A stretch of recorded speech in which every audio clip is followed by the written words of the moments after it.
नमस्कार दोस्तों, महफिल कहानी में आपका फिर से स्वागत है।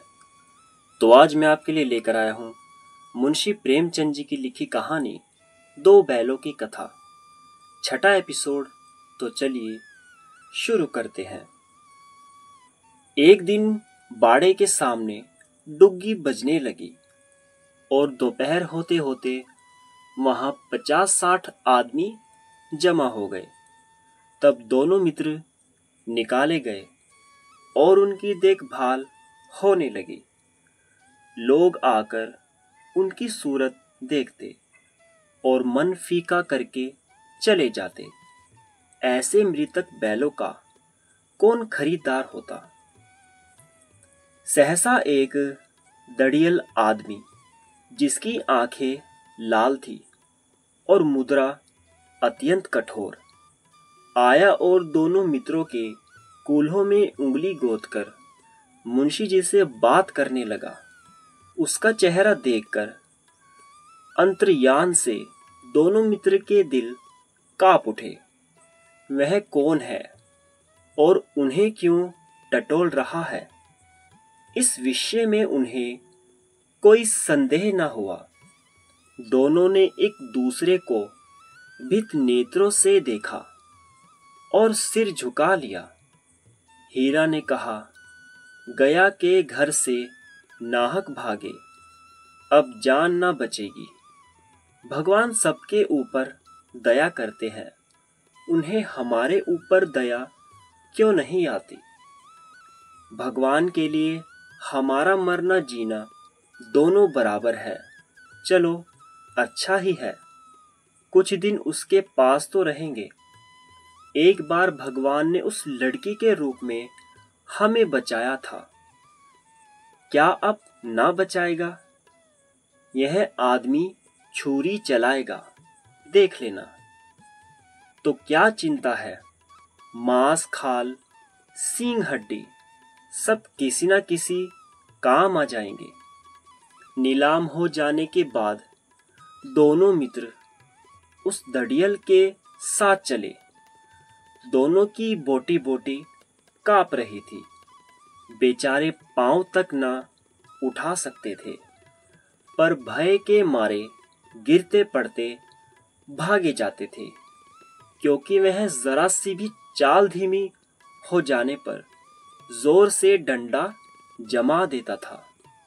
राह में गायें बैलों का रेवड़ हरे हरे हार में चरता नजर आया।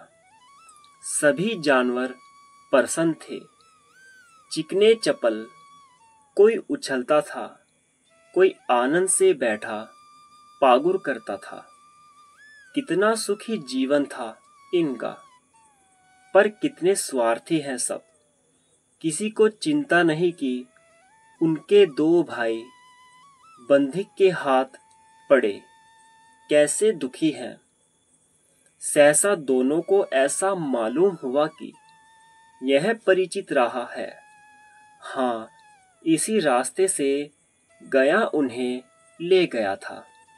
वही खेत, वही बाग, वही गांव मिलने लगे। प्रतिक्षण उनकी चाल तेज होने लगी। सारी थकान, सारी दुर्बलता गायब हो गई। आहा, यह लो, अपना ही हार आ गया। इसी कुएं पर हम पुर चलाने आया करते थे, यही कुआं है। मोती ने कहा, हमारा घर नगीच आ गया।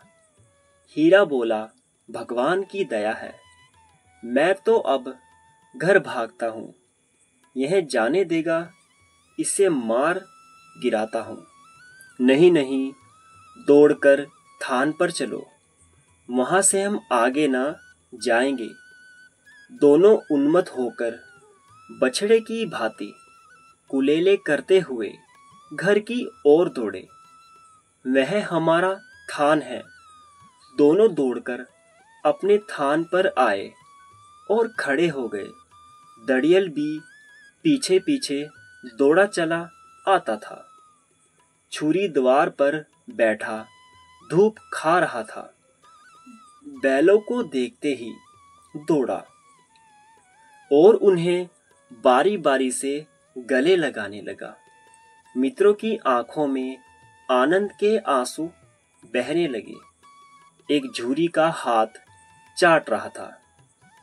दड़ियल ने जाकर बैलों की रस्सियां पकड़ ली। झूरी ने कहा, मेरे बैल है। तुम्हारे बैल कैसे? मैं मवेशी खाने से नीलाम लिए आता हूँ। मैं तो समझता हूँ चुराए लिए आते हो। चुपके से चले जाओ, मेरे बैल हैं। मैं बेचूंगा तो बिकेंगे। किसी को मेरे बैल नीलाम करने का क्या अख्तियार है? जाकर थाने में रपट कर दूंगा। मेरे बैल है, इसका सबूत यह है कि ये मेरे द्वार पर खड़े हैं। दड़ियल जलाकर बैलों को जबरदस्ती पकड़ ले जाने के लिए बढ़ा। उसी वक्त मोती ने सींग चलाया। दड़ियल पीछे हटा। मोती ने पीछा किया। दड़ियल भागा। मोती पीछे दौड़ा। गांव के बाहर निकल जाने पर वह रुका, पर खड़ा दड़ियल का रास्ता देख रहा था।